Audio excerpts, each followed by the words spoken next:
बातों के पश्चात यहोवा को यह वचन दर्शन में अब्राम के पास पहुंचा कि हे अब्राम, मत डर, तेरी ढाल और तेरा अत्यंत बड़ा फल मैं हूँ। अब्राम ने कहा, हे प्रभु यहोवा, मैं तो निर्वंश हूँ और मेरे घर का वारिस ये दमिश्की एलीएजेर होगा, सो तू मुझे क्या देगा? और अब्राम ने कहा, मुझे तो तूने वंश नहीं दिया, और क्या देखता हूँ कि मेरे घर में उत्पन्न हुआ एक जन मेरा वारिस होगा। तब यहोवा का ये वचन उसके पास पहुंचा कि यह तेरा वारिस न होगा, तेरा जो निज पुत्र होगा वही तेरा वारिस होगा। और उसने उसको बाहर ले जाके कहा, आकाश की ओर दृष्टि करके तारागण को गिन, क्या तू उनको गिन सकता है? फिर उसने उससे कहा, तेरा वंश ऐसा ही होगा। उसने यहोवा पर विश्वास किया और यहोवा ने इस बात को उसके लेखे में धर्म गिना। और उसने उससे कहा, मैं वही यहोवा हूँ जो तुझे कसदियों के ऊर नगर से बाहर ले आया कि तुझको इस देश का अधिकार दूं। उसने कहा, हे प्रभु यहोवा, मैं कैसे जानूं कि मैं इसका अधिकारी हूँगा? यहोवा ने उससे कहा, मेरे लिए 3 वर्ष की एक कलो और 3 वर्ष की एक बकरी और 3 वर्ष का एक मेढ़ा और एक पिंडुक और कबूतर का एक बच्चा ले। और इन सबों को लेकर उसने बीच में से 2 टुकड़े कर दिया और टुकड़ों को आमने सामने रखा, पर चिड़ियाओं को उसने टुकड़े न किया। और जब मांसाहारी पक्षी लोथों पर झपटे, तब अब्राम ने उन्हें उड़ा दिया। जब सूर्य अस्त होने लगा, तब अब्राम को भारी नींद आए, और देखो, अत्यंत भय और अंधकार ने उसे छा लिया। तब यहोवा ने अब्राम से कहा, ये निश्चय जान कि तेरे वंश पराए देश में परदेशी होकर रहेंगे और उसके देश के लोगों के दास हो जाएंगे, और वे उनको 400 वर्षों दुख देंगे। फिर जिस देश के वे दास होंगे उसको मैं दंड दूंगा, और उसके पश्चात वे बड़ा धन वहां से लेकर निकल आएंगे। तू तो अपने पितरों में कुशल के साथ मिल जाएगा, तुझे पूरे बुढ़ापे में मिट्टी दी जाएगी। पर वे 4थी पीढ़ी में यहाँ फिर आएंगे, क्योंकि अब तक एमोरियों का अधर्म पूरा नहीं हुआ। और ऐसा हुआ कि जब सूर्य अस्त हो गया और घोर अंधकार छा गया, तब एक अंगीठी जिसमें से धुआं उठता था और एक जलता हुआ पलीता देख पड़ा, जो उन टुकड़ों के बीच में से होकर निकल गया। उसी दिन यहोवा ने अब्राम के साथ यह वाचा बांधी कि मिस्र के महान से लेकर परात नाम बड़े नद तक जितना देश है, अर्थात कैनियों, कनिज्जियों, कदकोनियों, हित्तियों, परिज्जियों, रपाइयों, मोरी, कनानियों, गिरगाशियों और यबूसियों का देश मैंने तेरे वंश को दिया है। संतान न थी और उसके हाजरा नाम की एक मिस्री लोड़ी थी। सो सारा ने अब्राम से कहा, देख, यहोवा ने तो मेरी कोख बंद कर रखी है, सो मैं तुझसे विनती करती हूँ कि तू मेरी लोड़ी के पास जा, संभव है कि मेरा घर उसके द्वारा बस जाए। सो सारा की यह बात अब्राम ने मान ली। तो जब अब्राम को कनान देश में रहते 10 वर्ष बीत चुके, तब उसकी स्त्री सारा ने अपनी मिस्री लोड़ी हाजरा को लेकर अपने पति अब्राम को दिया कि वह उसकी पत्नी हो। और वह हाजरा के पास गया और वह गर्भवती हुई, और जब उसने जाना कि वह गर्भवती है, तब वह अपनी स्वामिनी को अपनी दृष्टि में तुच्छ समझने लगी। तब सारा ने अब्राम से कहा, जो मुझ पर उपद्रव हुआ सो तेरे ही सिर पर हो, मैंने तो अपनी लोड़ी को तेरी पत्नी कर दिया। पर जब उसने जाना कि वह गर्भवती है, तब वह मुझे तुच्छ समझने लगी। सो यहोवा मेरे और तेरे बीच में न्याय करे। अब्राम ने सारा से कहा, देख, तेरी लोड़ी तेरे वश में है, जैसा तुझे भला लगे वैसा ही उसके साथ कर। सो सारा उसको दुख देने लगी और वह उसके सामने से भाग गई। तब यहोवा के दूत ने उसको जंगल में शूर के मार्ग पर जल के एक सोते के पास पाकर कहा, हे सारा की लोड़ी हाजरा, तू कहाँ से आती और कहाँ को जाती है? उसने कहा, मैं अपनी स्वामिनी सारा के सामने से भाग आई हूँ। यहोवा के दूत ने उससे कहा, अपनी स्वामिनी के पास लौट जा और उसके वश में रह। और यहोवा के दूत ने उससे कहा, मैं तेरे वंश को बहुत बढ़ाऊंगा, यहाँ तक कि बहुतायत के कारण उसकी गणना न हो सकेगी। और यहोवा के दूत ने उससे कहा, देख, तू गर्भवती है और पुत्र जनेगी, सो उसका नाम इश्माएल रखना, क्योंकि यहोवा ने तेरे दुख का हाल सुन लिया है। और वह मनुष्य बनेले गदहे के समान होगा, उसका हाथ सबके विरुद्ध उठेगा और सबके हाथ उसके विरुद्ध उठेंगे, और वह अपने सब भाई बंधुओं के मध्य में बसा रहेगा। तब उसने यहोवा का नाम जिसने उससे बातें की थी अत्तैलरोई रखकर कहा कि क्या मैं यहाँ भी उसको जाते हुए देखने पाई जो मेरा देखने हारा है? इस कारण उस कुएं का नाम लहरोई कुआं पड़ा। वह तो कादेश और बेरेत के बीच में है। सो हाजिरा अब्राम के द्वारा एक पुत्र जनी, और अब्राम ने अपने पुत्र का नाम, जिसे हाजिरा जनी, इश्माइल रखा। जब हाजिरा ने अब्राम के द्वारा इश्माइल को जन्म दिया, उस समय अब्राम 86 वर्ष का था। जब अब्राम 99 वर्ष का हो गया, तब यहोवा ने उसको दर्शन देकर कहा, मैं सर्वशक्तिमान ईश्वर हूँ, मेरी उपस्थिति में चल और सिद्ध होता जा, और मैं तेरे साथ वाचा बांधूंगा और तेरे वंश को अत्यंत ही बढ़ाऊंगा। तब अब्राम मुंह के बल गिरा और परमेश्वर उससे यूं बातें कहता गया, देख, मेरी वाचा तेरे साथ बंधी रहेगी, इसलिए तू जातियों के समूह का मूल पिता हो जाएगा। सो अब से तेरा नाम अब्राम न रहेगा, परंतु तेरा नाम इब्राहिम होगा, क्योंकि मैंने तुझे जातियों के समूह का मूल पिता ठहरा दिया है।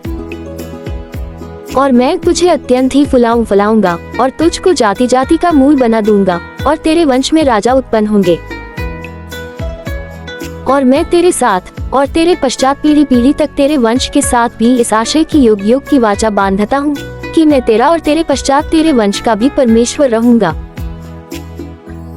और मैं तुझको और तेरे पश्चात तेरे वंश को भी ये सारा कनान देश, जिसमें तू परदेशी होकर रहता है, इस रीति दूंगा कि वह युग युग उनकी निज भूमि रहेगी, और मैं उनका परमेश्वर रहूंगा। फिर परमेश्वर ने इब्राहिम से कहा, तू भी मेरे साथ बांधी हुई वाचा का पालन करना, तू और तेरे पश्चात तेरा वंश भी अपनी अपनी पीढ़ी में उसका पालन करे। मेरे साथ बांधी हुई वाचा जो तुझे और तेरे पश्चात तेरे वंश को पालनी पड़ेगी, सो यह है कि तुम में से एक एक पुरुष का खतना हो। तुम अपनी अपनी खलरी का खतना करा लेना, जो वाचा मेरे और तुम्हारे बीच में है, उसका यही चिन्ह होगा। पीढ़ी पीढ़ी में केवल तेरे वंश ही के लोग नहीं, पर जो तेरे घर में उत्पन्न हो वह परदेशियों को रुपा देकर मोल लिए जाए। ऐसे सब पुरुष भी जब 8 दिन के हो जाए, तब उनका खतना किया जाए। जो तेरे घर में उत्पन्न हो अथवा तेरे रुपए से मोल लिया जाए, उसका खतना अवश्य ही किया जाए। सो मेरी वाचा जिसका चिन्ह तुम्हारी देह में होगा, वह युग युग रहेगी। जो पुरुष खतना रहित रहे, अर्थात जिसकी खलरी का खतना न हो, वह प्राणी अपने लोगों में से नाश किया जाए, क्योंकि उसने मेरे साथ बांधी हुई वाचा को तोड़ दिया। फिर परमेश्वर ने इब्राहिम से कहा, तेरी जो पत्नी सारा है, उसको तू अब सारा न कहना, उसका नाम सारा होगा। और मैं उसको आशीष दूंगा और तुझको उसके द्वारा एक पुत्र दूंगा, और मैं उसको ऐसी आशीष दूंगा कि वह जाति जाति की मूल माता हो जाएगी, और उसके वंश में राज्य राज्य के राजा उत्पन्न होंगे।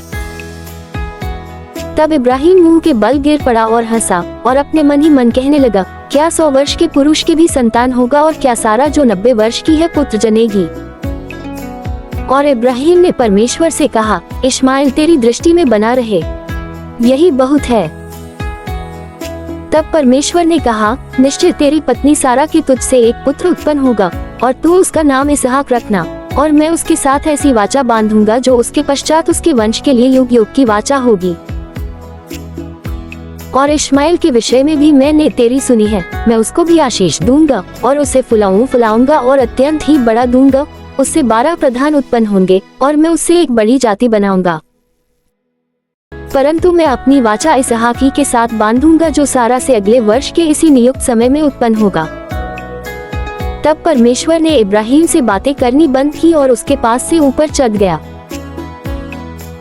तब इब्राहिम ने अपने पुत्र इश्माइल को उसके घर में जितने उत्पन्न हुए थे और जितने उसके रुपए से मोल लिए गए थे, निदान उसके घर में जितने पुरुष थे, उन सबों को लेके उसी दिन परमेश्वर के वचन के अनुसार उनकी खलरी का खतना किया। जब इब्राहिम की खलरी का खतना हुआ, तब वह 99 वर्ष का था। और जब उसके पुत्र इश्माइल की खलरी का खतना हुआ, तब वह 13 वर्ष का था। इब्राहिम और उसके पुत्र इश्माइल दोनों का खतना एक ही दिन हुआ। और उसके घर में जितने पुरुष थे जो घर में उत्पन्न हुए तथा जो परदेशियों के हाथ से मोल लिए गए थे, सबका खतना उसके साथ ही हुआ। इब्राहिम मामरे के बांजों के बीच कड़ी धूप के समय तंबू के द्वार पर बैठा हुआ था। तब यहोवा ने उसे दर्शन दिया, और उसने आंख उठाकर दृष्टि की तो क्या देखा कि 3 पुरुष उसके सामने खड़े हैं। जब उसने उन्हें देखा, तब वह उनसे भेंट करने के लिए तंबू के द्वार से दौड़ा और भूमि पर गिरकर दंडवत की और कहने लगा, हे प्रभु, यदि मुझ पर तेरी अनुग्रह की दृष्टि है तो मैं विनती करता हूँ कि अपने दास के पास से चले न जाना। मैं थोड़ा सा जल लाता हूँ और आप अपने पाँव धोकर इस वृक्ष के तले विश्राम करें। फिर मैं एक टुकड़ा रोटी ले आऊं और उससे आप अपने जीव को तृप्त करें, तब उसके पश्चात आगे बढ़े, क्योंकि आप अपने दास के पास इसीलिए पधारे हैं। उन्होंने कहा, जैसा तू कहता है वैसा ही कर। सो इब्राहिम ने तंबू में सारा के पास फुर्ती से जाकर कहा, 3 सा मैदा फुर्ती से गूंद और फूल के बना। फिर इब्राहिम गाय बैल के झुंड में दौड़ा और एक कोमल और अच्छा बछड़ा लेकर अपने सेवक को दिया और उसने फुर्ती से उसको पकाया। तब उसने मक्खन और दूध और वह बछड़ा जो उसने पकवाया था लेकर उनके आगे परोस दिया और आप वृक्ष के तले उनके पास खड़ा रहा और वे खाने लगे। उन्होंने उससे पूछा, तेरी पत्नी सारा कहाँ है? उसने कहा, वो तो तंबू में है। उसने कहा, मैं वसंत ऋतु में निश्चय तेरे पास फिर आऊंगा और तब तेरी पत्नी सारा के एक पुत्र उत्पन्न होगा। और सारा तंबू के द्वार पर जो इब्राहिम के पीछे था सुन रही थी। इब्राहिम और सारा दोनों बहुत बूढ़े थे और सारा का स्त्री धर्म बंद हो गया था। सो सारा मन में हंस कर कहने लगी, मैं तो बूढ़ी हूँ और मेरा पति भी बूढ़ा है, तो क्या मुझे ये सुख होगा? तब यहोवा ने इब्राहिम से कहा, सारा ये कहकर क्यों हंसी कि क्या मेरे जो ऐसी बुद्धिया हो गई हूँ सचमुच एक पुत्र उत्पन्न होगा? क्या यहोवा के लिए कोई काम कठिन है? नियत समय में अर्थात वसंत ऋतु में मैं तेरे पास फिर आऊंगा और सारा के पुत्र उत्पन्न होगा। तब सारा डर के मारे ये कहकर मुकर गई कि मैं नहीं हंसी। उसने कहा, नहीं, तू हंसी तो थी। फिर वे पुरुष वहां से चलकर सदोम की ओर ताकने लगे और इब्राहिम उन्हें विदा करने के लिए उनके संग संग चला। तब यहोवा ने कहा, ये जो मैं करता हूँ सो क्या इब्राहिम से छिपा रखूं? इब्राहिम से तो निश्चय एक बड़ी और सामर्थी जाति उपजेगी और पृथ्वी की सारी जातियां उसके द्वारा आशीष पाएंगी। क्योंकि मैं जानता हूँ कि वह अपने पुत्रों और परिवार को जो उसके पीछे रह जाएंगे आज्ञा देगा कि वे यहोवा के मार्ग में अटल बने रहें और धर्म और न्याय करते रहें, इसलिए कि जो कुछ यहोवा ने इब्राहिम के विषय में कहा है उसे पूरा करें। फिर यहोवा ने कहा, सदोम और अमोरा की चिल्लाहट बढ़ गई है और उनका पाप बहुत भारी हो गया है, इसलिए मैं उतर कर देखूंगा कि उसकी जैसी चिल्लाहट मेरे कान तक पहुंची है, उन्होंने ठीक वैसा ही काम किया है कि नहीं, और न किया हो तो मैं उसे जान लूंगा। सो वे पुरुष वहां से मुड़ के सदोम की ओर जाने लगे, पर इब्राहिम यहोवा के आगे खड़ा रह गया। तब इब्राहिम उसके समीप जाकर कहने लगा, क्या सचमुच दुष्ट के संग धर्मी को भी नाश करेगा? कदाचित उस नगर में 50 धर्मी हों, तो क्या तू सचमुच उस स्थान को नाश करेगा और उन 50 धर्मियों के कारण जो उसमें होना छोड़ेगा?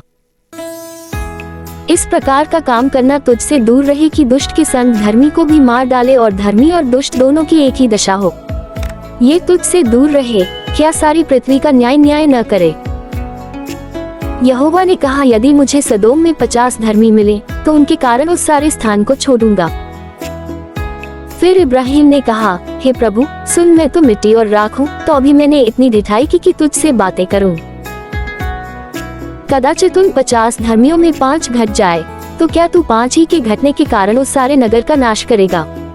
उसने कहा, यदि मुझे उसमें 45 भी मिले तो अभी उसका नाश न करूंगा। फिर उसने उससे ये भी कहा, कदाचित वहाँ 40 मिले। उसने कहा, तो मैं 40 के कारण भी ऐसा नहीं करूंगा। फिर उसने कहा, हे प्रभु क्रोध न कर, तो मैं कुछ और कहूँ, कदाचित वहाँ 30 मिले। उसने कहा, यदि मुझे वहाँ 30 भी मिले तो भी ऐसा न करूँगा। फिर उसने कहा, हे प्रभु सुन, मैंने इतनी ढिठाई तो की है कि तुझसे बातें करूं, कदाचित उसमें 20 मिले। उसने कहा, मैं 20 के कारण भी उसका नाश न करूँगा।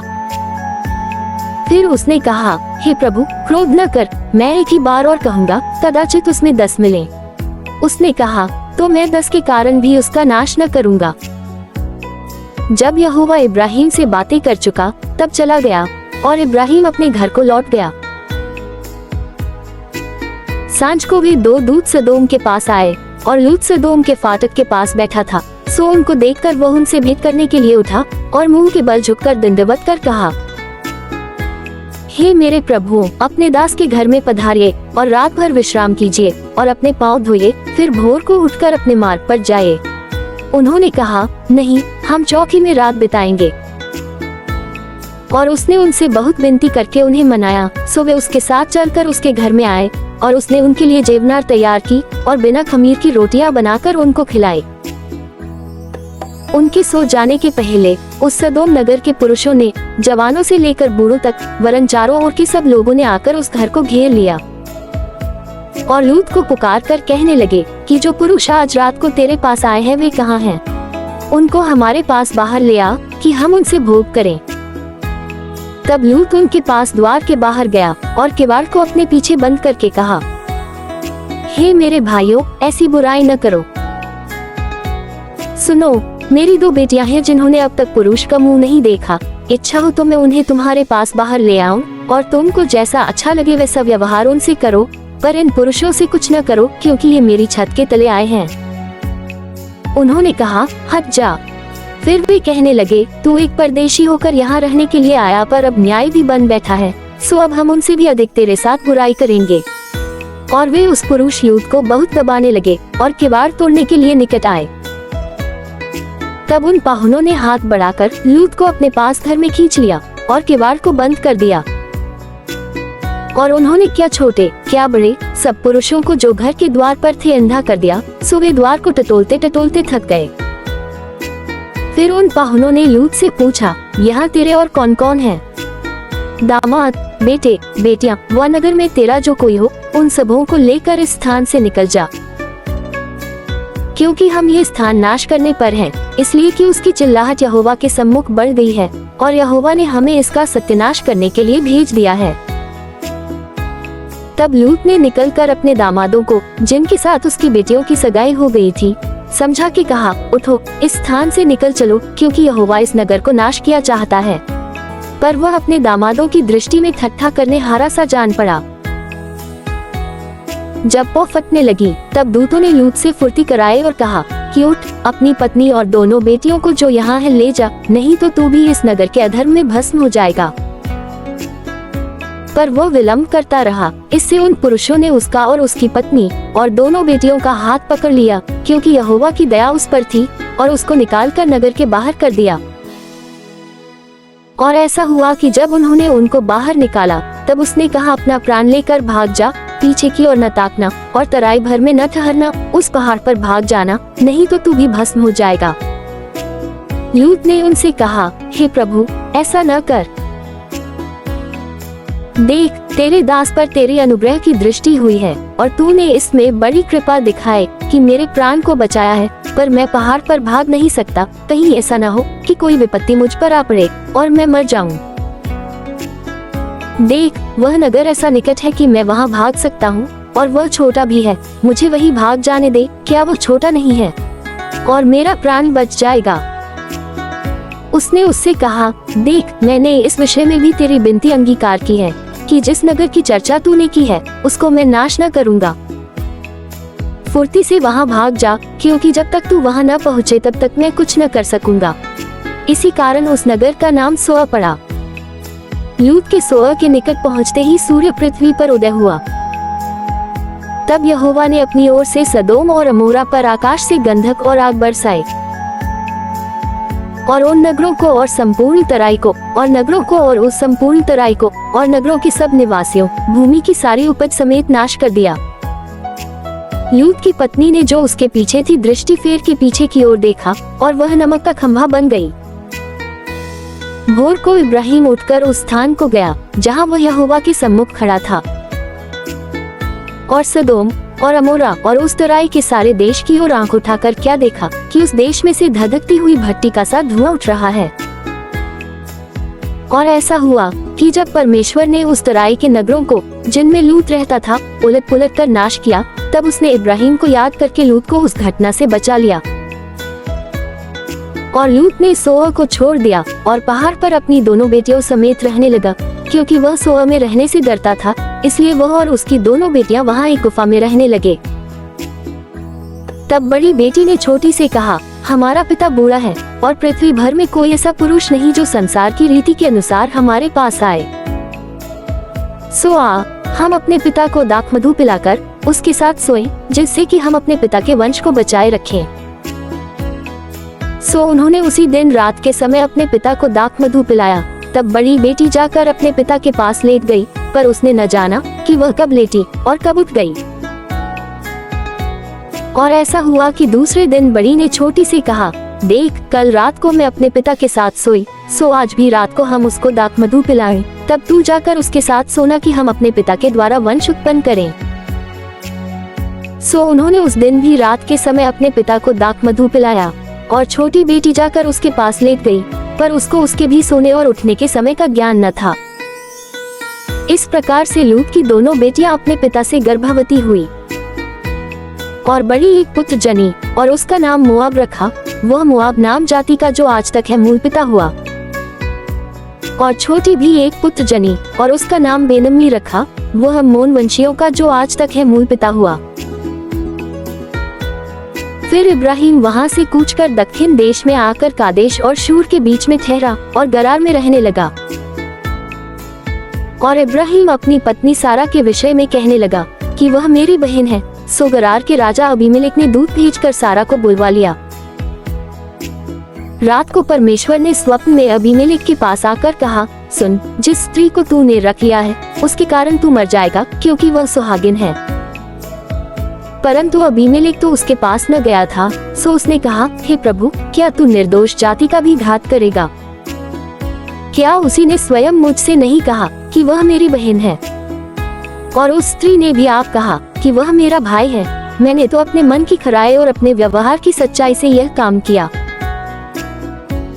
परमेश्वर ने उससे स्वप्न में कहा, हाँ, मैं भी जानता हूँ कि अपने मन की खराई से तूने ये काम किया है, और मैंने तुझे रोक भी रखा कि तू मेरे विरुद्ध पाप न करे। इसी कारण मैंने तुझको उसे छूने नहीं दिया। सो अब उस पुरुष की पत्नी को उससे फेर दे, क्योंकि वह नबी है और तेरे लिए प्रार्थना करेगा और तू जीता रहेगा। पर यदि तू उसको न फेर दे तो जान रख कि तू और तेरे जितने लोग हैं सब निश्चय मर जाएंगे। बिहान को अबीमेलेक ने तड़के उठकर अपने सब कर्मचारियों को बुलवाकर ये सब बातें सुनाई, और वे लोग बहुत डर गए। तब अबीमेलेक ने इब्राहिम को बुलवा कर कहा, तूने हमसे यह क्या किया है? और मैंने तेरा क्या बिगाड़ा था कि तूने मेरे और मेरे राज्य के ऊपर ऐसा बड़ा पाप डाल दिया है? तूने मुझसे वह काम किया है जो उचित न था। फिर अबीमेलेक ने इब्राहिम से पूछा, तूने क्या समझकर ऐसा काम किया? इब्राहिम ने कहा, मैंने ये सोचा था कि इस स्थान में परमेश्वर का कुछ भी भय न होगा, सो ये लोग मेरी पत्नी के कारण मेरा घात करेंगे। और फिर भी सचमुच वह मेरी बहन है। वह मेरे पिता की बेटी तो है, पर मेरी माता की बेटी नहीं। फिर वह मेरी पत्नी हो गई। और ऐसा हुआ कि जब परमेश्वर ने मुझे अपने पिता का घर छोड़कर निकलने की आज्ञा दी, तब मैंने उससे कहा, इतनी कृपा तुझे मुझ पर करनी होगी कि हम दोनों जहाँ जहाँ जाएं वहाँ तू मेरे विषय में कहना कि यह मेरा भाई है।